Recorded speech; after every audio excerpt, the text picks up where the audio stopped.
رحیم۔ کل بیان ہوا تھا کبیرہ گناہوں میں سے ایک بہت بڑے گناہ زنا کے بارے میں۔ زنا ہی سے ملتا جلتا ایک اور بہت بڑا گناہ ہے جس کو قرآن نے جس کی برائی کو بہت اہتمام سے بیان کیا ہے، وہ ہے لڑکوں سے بدکاری بدفعلی کرنا۔ جہاں بہت ساری گندگیاں ہمارے معاشرے میں پھیل رہی ہیں، وہاں یہ گندگی بھی بہت تیزی سے پھیل رہی ہے۔ یہ جو جرم ہے لڑکوں سے اپنی خواہش کو پوری کرنا، یہ زنا سے بھی بدتر ہے۔ اس کی وجہ یہ ہے کہ اللہ نے عورت کو مرد کے لیے پیدا کیا اور حکم یہ دیا کہ نکاح کے ذریعے اپنی خواہش پوری کرے۔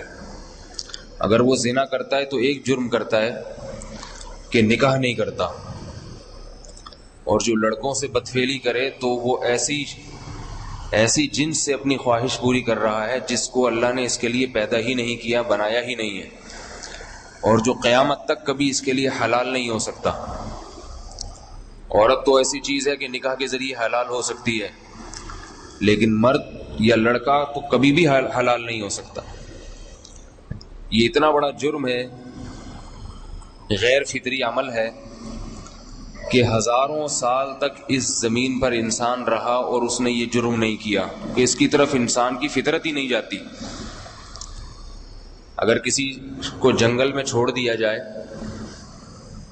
اور مرد بھی ہو عورتیں بھی ہوں، تو انسان کی فطرت ایسی ہے کہ اس کی طبیعت بلوغت کے بعد عورت کی طرف تو مائل ہوگی، لڑکے کی طرف مائل نہیں ہوگی۔ تو یہ جو بدکاری ہے، یہ جو برائی ہے، یہ اسی کو لگتی ہے جس کو کسی نے سکھائی ہو یہ برائی۔ خود سے انسان کی طبیعت نہیں جاتی اس طرف۔ اگر اسی وقت کنٹرول کرنے اپنے اوپر، صبر کر لے اور اس برائی سے بچ جائے تو اللہ پھر آئندہ بچنے کی توفیق دیتے ہیں، اور اگر شروع میں نہ بچے تو پھر اس کو اس چیز کی ایسی لت پڑتی ہے، ایسی عادت پڑتی ہے کہ فطرت میں جو ہے اس کو مزہ ختم ہو جاتا ہے، اور انہی کاموں میں پھر اس کو مزہ زیادہ آتا ہے۔ قرآن مجید نے اس کی برائی کو بہت اہتمام سے بیان کیا۔ باقاعدہ ایک پیغمبر لوط علیہ السلام کو بھیجا گیا۔ ان کی قوم یہ برائی کیا کرتی تھی، لڑکوں سے بدکاری کیا کرتی تھی، اور یہ قوم یہ جو بیماری تھی، یہ گناہ تھا، اس قوم میں بہت تیزی سے پھیل گیا تھا۔ تو قرآن مجید میں جگہ جگہ کئی مقامات پر ہے کہ لوط علیہ السلام نے اپنی قوم سے سمجھایا کہ اتذرون ما خلق لکم ربکم من ازواجکم، کہ تمہیں کیا ہو گیا کہ تم شادی نہیں کرتے، اور جو عورتیں اللہ نے تمہارے لیے بنائی ہیں ان سے اپنی خواہش کو پوری نہیں کرتے، اور ان عورتوں کو چھوڑ کر لڑکوں کے پیچھے بھاگتے ہو۔ بار بار سمجھایا اپنی قوم سے، اتأتون الفاحشۃ ما سبقکم بها من احد من العالمین، ایسی برائی کرتے ہو کہ روئے زمین میں یہ برائی کسی نے نہیں کی ہوگی۔ پتہ چلا ہزاروں سال تک یہ برائی نہیں ہوئی، اس لیے کہ انسان اس کو جانتا ہی نہیں تھا کہ یہ بھی کوئی چیز ہے۔ تو ہزاروں سال تک کسی نے جو برائی نہیں کی، تم نے اس برائی کی بنیاد رکھ لی زمین میں، ہر طرح سے سمجھایا۔ لوط علیہ السلام کی بیوی بھی، وہ بھی لڑکے، کوئی خوبصورت لڑکا آتا تو اس کے بارے میں لوگوں کو بتا دیا کرتی تھی جا کے۔ تو اتنی زیادہ اس قوم میں جب یہ برائی پھیل گئی، لوط علیہ السلام نے جب بار بار سمجھایا، چند لوگ تھے جو لوط علیہ السلام پر ایمان لے کر آئے، بہت تھوڑے سے، اور انہوں نے توبہ کی، اور ان کو حضرت لوط علیہ السلام کی یہ دعوت سمجھ میں آئی کہ لوط علیہ السلام جو بات کرتے ہیں وہ فطرت کے مطابق ہے، وہ صحیح بات کرتے ہیں، پاکیزگی کی طرف دعوت دیتے ہیں۔ لیکن قرآن کہتا ہے بہت تھوڑے سے لوگ ایمان لائے تھے۔ تو جب سمجھا کے تھک گئے تو قرآن مجید میں آتا ہے، اللہ رب العزت فرماتے ہیں کہ ہم نے لوط علیہ السلام کے گھر فرشتے بھیجے خوبصورت نوجوانوں کی شکل میں۔ یہ واقعہ قرآن میں کئی مقام پر بیان ہوا ہے اور دل ہلا دینے والا واقعہ ہے۔ خوبصورت نوجوان بھیجے حضرت لوط علیہ السلام کے گھر میں، جو مہمان بن کے آئے۔ حضرت لوط علیہ السلام کو یہ بات معلوم نہیں تھی کہ یہ فرشتے ہیں، انسان نہیں ہیں، یہ ان کے علم میں نہیں، وہ سمجھتے کہ مہمان آئے ہیں۔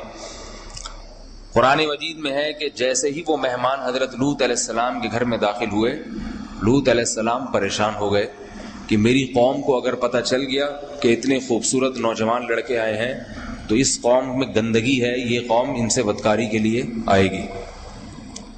اور یہ بات قوم میں پھیل گئی، شہر والوں میں یہ بات پھیل گئی کہ لوط کے گھر میں، لوط علیہ السلام کے گھر میں خوبصورت نوجوان.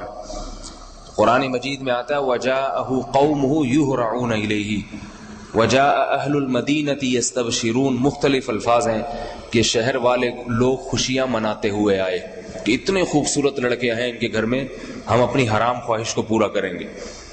اور خوشیاں مناتے ہوئے دوڑتے ہوئے آئے اور حضرت لوط علیہ السلام کے گھر کا گھیراؤ کر لیا.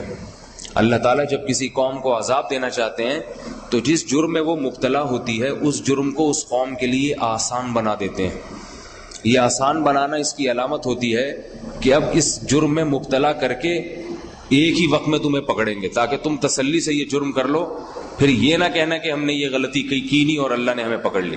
آج جو جگہ جگہ زنا طوائف خانے کھل رہے ہیں نا، یہ آئس کریم پارلر کے نام پہ جگہ جگہ طوائف خانے کھل رہے ہیں، تو لوگ نوجوان طبقہ بڑا خوش ہے کہ اب کوئی کچھ بھی نہیں، کسی بھی آئس کریم پارلر میں گھس جاؤ، آئس کریم کے بہانے کسی لڑکی کو لے کے جو چاہے کرو اس کے ساتھ. تو یہ بات یاد رکھیں، یہ جو جگہ جگہ کھل رہے ہیں نا، یہ اس لیے کھل رہے ہیں کہ چھانٹی ہو جائے اللہ کی طرف سے. جس نے زنا کرنا ہے، گندگی کرنی ہے، وہ جائے ان میں منہ کالے کرائے اور پھر اللہ اس کو پکڑے گا، چھوڑے گا نہیں اللہ تعالیٰ. اللہ نے زنا کو، بدکاری کو اس لیے تھوڑی حرام قرار دیا ہے کہ کر لو تو بھی کچھ نہیں کروں گا میں. ایک جرم، ایک سزا تو بدکار آدمی کو دنیا میں ملتی ہے، وہ یہ کہ بیوی کی لذت سے، بیوی کی نعمت سے محروم ہو جاتا ہے. وہ اس کو ان طوائفوں میں منہ کالا کرنے میں جو مزہ آتا ہے وہ اپنی بیوی کے پاس آنے میں مزہ نہیں آتا، اور لڑکوں کے پاس جانے میں جو مزہ آتا ہے وہ بیوی کے پاس آنے میں نہیں آتا. یہ سب سے بڑی نحوست، یہ کوئی کم عذاب ہے جو اللہ اس کو دنیا میں دے دیتے ہیں. تو قرآن مجید میں ہے کہ جب وہ خوبصورت نوجوان آ کے بیٹھے لوط علیہ السلام کے پاس اور اہل شہر نے گھیراؤ کر لیا. اب پیغمبر جو ہے نا بہت غیرت مند ہوتے ہیں. مہمان کا اکرام کہ میرے گھر میں مہمان آئے ہیں اور ان مہمانوں کے ساتھ یہ بدتمیزی ہو تو وہ تو ظاہر میزبان کی بے اکرامی ہے. تو لوط علیہ السلام کی جو دل کی کیفیات اور زبان کا کلام ہے اس کو قرآن نے بیان کیا. لوط علیہ السلام کہنے لگے لو ان لی بکم قوۃ او آوی الی رکن شدید. کبھی اپنی قوم کو کہنے لگے یا قوم ہؤلاء بناتی ہن اطہر لکم ان کنتم فاعلین ہؤلاء ضیفی فلا تفضحون. یہ میرے مہمان ہیں، خدا کے لیے مجھے ذلیل نہ کرو، مہمانوں کو چھوڑ دو، مجھے ذلیل نہ کرو، فلا تفضحون، میرا خیال کرو تم. تو قوم جواب میں کہتی ہے اولم ننہک عن العالمین، آپ کو اگر اپنے مہمانوں کا اتنا خیال ہے، اپنی عزت کا اتنا خیال ہے کہ مہمان کے ذلیل ہونے سے آپ کی رسوائی ہوگی، تو آپ کو ان مہمانوں کو گھر میں رکھنا ہی نہیں چاہیے تھا. جب آپ کو پتا ہے کہ ہماری یہ فطرت ہے، ہم خوبصورت لڑکوں کو تلاش کرتے ہیں، تو آپ نے ایسے مہمانوں کو گھر میں ٹھکانہ کیوں دیا؟ پھر لوط علیہ السلام نے کہا ہؤلاء بناتی ہن اطہر لکم، کہ بھئی یہ قوم کی لڑکیاں ہیں، عورتیں ہیں، میری قوم کی روحانی بیٹیاں ہیں، ان سے شادی کیوں نہیں کرتے تم؟ جس نے جس سے شادی کرنی ہے اس سے میں تمہاری شادی کراؤں گا، تم اپنی خواہش کو حلال طرح سے پوری کرو. تو وہ کہنے لگے یا لوط ما لنا فی بناتک من حق، ہمیں عورتوں میں دلچسپی نہیں ہے، ہمیں شادی میں دلچسپی، بولے بھائی، نہیں ہے. میں یہ اس لیے الفاظ دہرا رہا ہوں کہ آج بالکل وہی صورتحال ہے.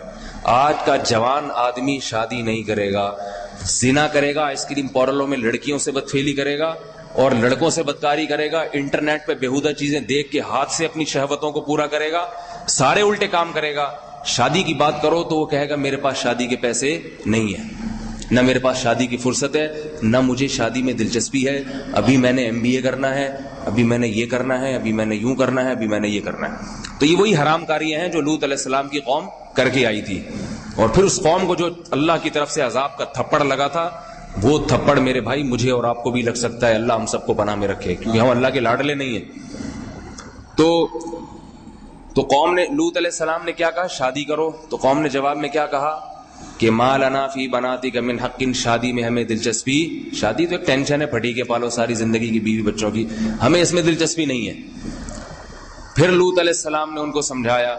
تو وہ قوم جب باز نہیں آئی تو لوط علیہ السلام کہنے لگے لو ان لی بکم قوۃ، پہلے کہنے لگا ھذا یوم عصیب، آج کا دن مجھ پہ پہاڑ جیسا سخت ہے، پوری زندگی میں میرے لیے ایسا دن اب دیکھیں اللہ بھی لوط علیہ السلام کو بے چین کر رہے ہیں، تھوڑا سا پریشان ہونے دو، بتا نہیں رہے اللہ تعالیٰ اور فرشتے بتا نہیں رہے کہ آپ پریشان نہ ہو، تھوڑا پریشان کر رہے ہیں کہ ہونے دو، اور ان کو تھوڑا خوش ہونے دو، پیغمبر کو تھوڑا پریشان ہونے دو، اور یہ جو قوم بدکار ہے اس کو تھوڑا خوش ہونے دو، تاکہ یہ کیفیات جب میں قرآن میں قیامت تک کے لیے بیان کروں گا تو پھر اس سے لوگوں کو یہ سبق ملے گا کہ دیندار لوگ بھی پریشان ہوتے ہیں وقتی طور پر، بعد میں خوشی ہوتی ہے، اور خدا کے نافرمان کی جو خوشی ہے وہ وقتی ہے، حقیقت میں اس کا انجام برا ہوتا ہے۔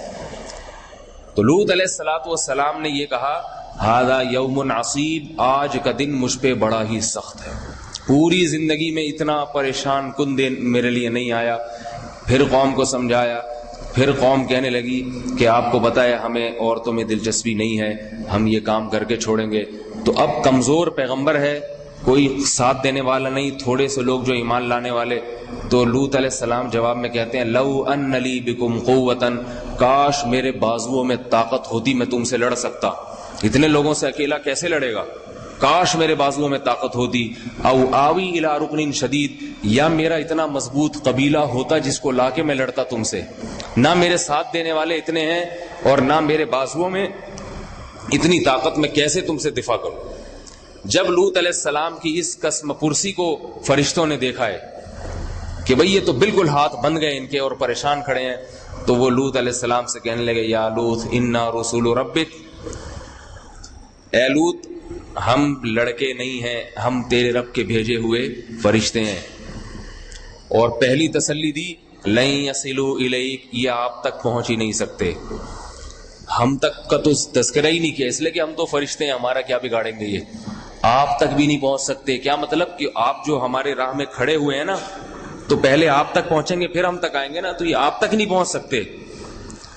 پھر کرنا کیا ہے، اسری باہلک بقطع من اللیل، یہ جو انہوں نے چاروں طرف سے گھر کا گھیراؤ کیا ہوا ہے، ان کی آنکھوں میں دھول ہم جھونکیں گے، آپ یہاں سے نکل جائیں اس گھیرے کے اندر سے، آپ کو یہ نظر، یہ آپ کو دیکھ نہیں سکتے، اور آپ یہاں سے نکل جائیں، اور راتوں رات کا وقت تھا جب یہ کاروائی ہو رہی تھی، راتوں رات آپ کے ساتھ جو لوگ ایمان لائے ہیں، جنہوں نے توبہ کی ہے اس جرم سے، اس گناہ سے، توبہ کتنی بہترین چیز ہے، دیکھو جس نے ماضی میں کر لیا، لیکن جب پیغمبر نے دعوت دی توبہ کر لی، تو بتایا جا رہا ہے کہ جنہوں نے توبہ کر لی ان کو بھی اپنے ساتھ لے جائیں، پچھلے کو نہیں اللہ دیکھے گا، توبہ کر لی۔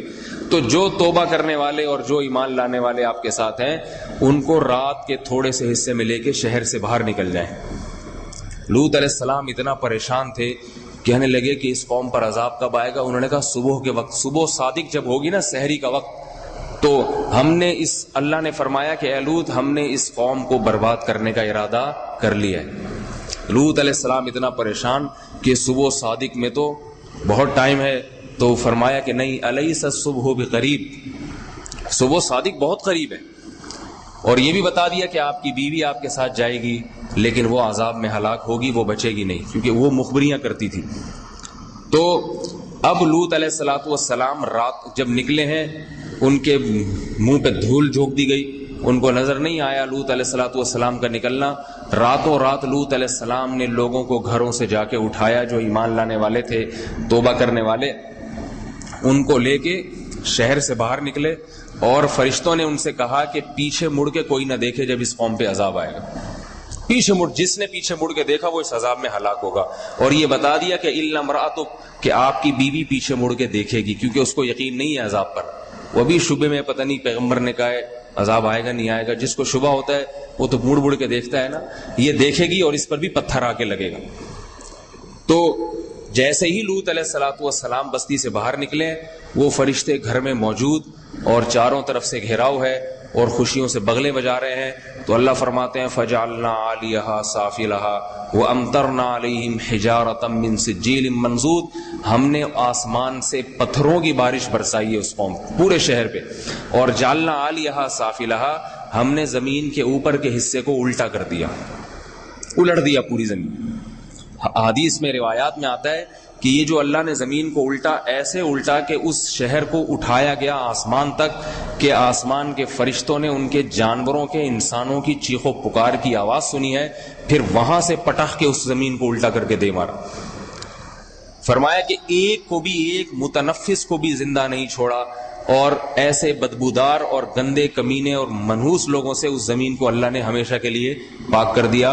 آگے اللہ فرماتے ہیں صحابہ کرام کو اور عرب کو، وَإِنَّكُمْ لَتَمُرُّونَ عَلَيْهِمْ مُصْبِحِينَ، کہ تمہارا گزر ان بستیوں سے ہوتا ہے، جب تم گزرتے ہو تو قوم لوط کی بستیں بھی آتی ہیں، ان کے اجڑے ہوئے کھنڈرات آتے ہیں، تو ان کھنڈرات سے پوچھو کہ یہ کیسے کھنڈرات بنے، اس قوم میں کیا جرم تھا۔ آج پوری دنیا میں اس بدکاری کو لڑکا جو لڑکے سے اس کو قانونی شکل دی جا رہی ہے۔ یورپ میں، امریکہ میں اس کو باقاعدہ قانونی طور پہ پاس کیا جا رہا ہے۔ تو سوچو اللہ کو کتنا غضب آئے گا۔ ان قوموں کا تہذیب یافتہ قوم کہہ سکتے ہیں کیا؟ کیا یہ تہذیب یافتہ قوم ہے؟ وہ کام جو جانور نہیں کرتے، جانور یہ کام نہیں کرتا کہ میل سے اپنی خواہش پوری کرے، وہ بھی فیمیل کو تلاش کرتا ہے۔ جو کام جانور نہیں کرتا اس کی اوباما کی طرف سے اجازت دی جا رہی ہو، وہ برطانیہ کے صدر کی جو ہے نا وزیر اعظم کی طرف سے اس کو وہ کیا جا رہا ہو، اور ویزا مل جاتا ہے اگر ثابت ہو جائے کہ دو آدمیوں کے درمیان یہ ریلیشن ہے، تو ان کو برطانیہ کی نیشنلٹی دے دی جاتی ہے۔ یہ قانون بنا ہوا ہے۔ تو میرے بھائی یہ گندے لوگ ہیں۔ ہمارے لیے اللہ نے جو ضابطہ اور قانون اور پاکیزہ زندگی بیان کی ہے وہ اپنی کتاب میں، قرآن میں بیان کی۔ اس کی سزا بھی بہت سخت ہے۔ فقہاء نے بیان کیا اگر کوئی لڑکا لڑکے سے بدکاری کرے تو کیا تعزیر دی جائے گی۔ بعض نے کہا کہ اس پہ دیوار گرا دو، بعض نے کہا کہ اس کو زندہ جلا دیا جائے، بعض نے کہا اس کو مار مار کے جان سے مار دیا جائے۔ تو وہ تو ایک الگ تفصیل ہے کہ وہ حکومت وقت ہے جو کیا سزا دے گی اس کو، لیکن یہ جرم اللہ کو بہت ہی ناپسند ہے، جس کا اندازہ قرآن کی آیات سے ہو جاتا ہے۔ اور اس سے یہ بھی پتہ چلتا ہے کہ جس کو اس جرم کی لت پڑ جائے، اگر توبہ نہیں کی، اس نے لت پڑ گئی، تو پھر اس کو اپنی بیوی میں دلچسپی ختم ہو جاتی ہے۔ یہ بہت بڑا، اور بڑھاپے میں بھی پھر ختم نہیں ہوتا ہی۔ لیکن مایوس نہیں ہونا چاہیے، کسی کو کیسی بھی لت پڑی ہوئی ہو، جب بھی وہ توبہ کرنا چاہے گا توبہ کا دروازہ کھلا ہو۔ اور علماء نے لکھا ہے کہ جو شخص یہ جرم چھوڑنا چاہے اس پر لازم ہے کہ لڑکوں سے بالکل کنارہ کشی اختیار کر لے، تصور میں بھی نہ لائے کسی۔ طویل عرصے تک جب ایسا کرے گا، تصور بھی نہیں کرے گا، دوستی نہیں کرے گا، بات چیت نہیں کرے گا، تو آہستہ آہستہ یہ جراثیم اس میں خود بخود ہی ختم ہونا شروع ہو جائیں گے، اور اللہ اس کی زندگی کو فطرت کے مطابق لے آئیں گے۔ اللہ تعالیٰ اس جرم سے ہم سب کو بچنے کی توفیق عطا فرمائے، اور جس کو اللہ حفاظت کرے اسی کی حفاظت ہو سکتی ہے۔ اپنے اوپر انسان کو ناز نہیں کرنا چاہیے، تو اللہ سے دعا بھی کرنی چاہیے، اپنے بچوں کی فکر کرنی چاہیے۔ حضرت شیخ الحدیث مولانا زکریا رحمۃ اللہ علیہ فرماتے ہیں پہلے زمانے میں اس کا بڑا خیال ہوتا تھا۔ فرماتے ہیں کہ جب میں نوجوان لڑکا تھا، بچہ تھا، تو میں اگر نماز میں کسی آدمی کے ساتھ کھڑا ہوتا، میرے والد صاحب دیکھتے تھے کہ کس کے ساتھ کھڑا ہے، اگر اگلی نماز میں اسی کے ساتھ کھڑا ہوتا تھا تو میرے والد صاحب پوچھتے تھے کہ یہ تمہارا کیا لگتا ہے، ظہر میں بھی اسی کے ساتھ تھے، عصر میں بھی اسی کے ساتھ، کیوں؟ ایسے بچوں کی نگرانی ہوتی تھی پہلے۔ آج بالکل بچوں کو چھوڑا ہوا ہے، کمرہ بند کر کے ٹیوٹر رکھا ہوا ہے، اور وہ ٹیوٹر جو ہے نا اس بچے کو پڑھا رہا ہے، اس کی نیت کیا ہے، اس کے جذبات کیا ہیں، اس کے خیالات کیا ہیں۔ میرے سے لوگ رابطہ کرتے ہیں، مجھے پتا ہے ٹیوٹر جو نوجوان لڑکوں کو، بچوں کو پڑھاتے ہیں، میں بدگمانی نہیں کر رہا کسی پہ، نہ آپ کو کسی سے بدگمان کر رہا ہوں، ان کے بہت غلط واقعات آتے ہیں سامنے، ماں باپ کو پتہ نہیں ہوتا۔ تو بچوں کو کسی کے حوالے کرنے سے پہلے 100 دفعہ سوچیں، 100 دفعہ دیکھیں، اس کی نگرانی کرنی چاہیے۔ اعتکاف میں یہاں بچے بیٹھتے ہیں، ان کی نگرانی کرنی چاہیے۔ اس لیے نہیں کہہ رہا کہ آپ لوگوں کو گندا سمجھیں، اس لیے کہ 100 میں ایک بھی اگر گندا ہوتا ہے، ایک بھی گڑبڑی کرتا ہے، 100 میں ایک تو ہوتا ہے نا، اتنا ریشو تو ہے کم از کم، تو وہ کچھ کر جاتا ہے، بچوں کو غلط عادتیں سکھا جائے۔ بچہ فطرت پہ پیدا ہوتا ہے، کبھی برا نہیں ہوتا۔ حدیث میں آتا ہے کل مولود یولد علی الفطرہ، ہر بچہ نیک پیدا ہوتا ہے، بچے کی طبیعت میں یہ گندگیاں ہوتی نہیں ہیں، لیکن سکھاتے دوسرے، جو پہلے سے گندا ہوتا ہے وہ سکھا دیتا ہے بچوں کو یہ چیزیں۔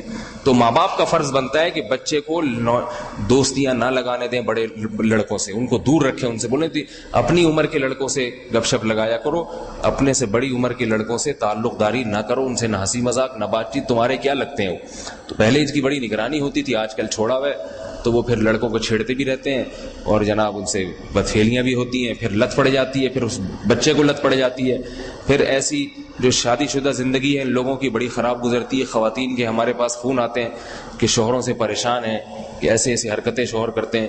اب وہ بیچاری طلاق بھی نہیں لے سکتی. آپ کو پتہ ہے طلاق یافتہ کا ہمارے معاشرے میں کیا حشر ہوتا ہے. تو یہ ساری زندگی کے لیے پھر وبال جان بن جاتا ہے. اور اس کی آخرت میں جو سزا ہے وہ تو اللہ نے بیان کر دی ہے, جہنم کی آگ ہے. دنیا میں بچ سکتا ہے انسان, آخرت میں تو نہیں بچ سکتا. تو بہتر یہی ہے کہ شروع میں ہی جب ایسا گناہ کا کوئی جذبہ پیدا ہو فوراً ریورس ہو جائے, وہاں سے اس کا دماغ چھٹک دے, تعلق داری ختم کر دے بالکل. اللہ تعالی ہم سب کی حفاظت فرمائے. سبحانک اللہم و بحمدک نشہد ان لا الہ الا انت نستغفرک.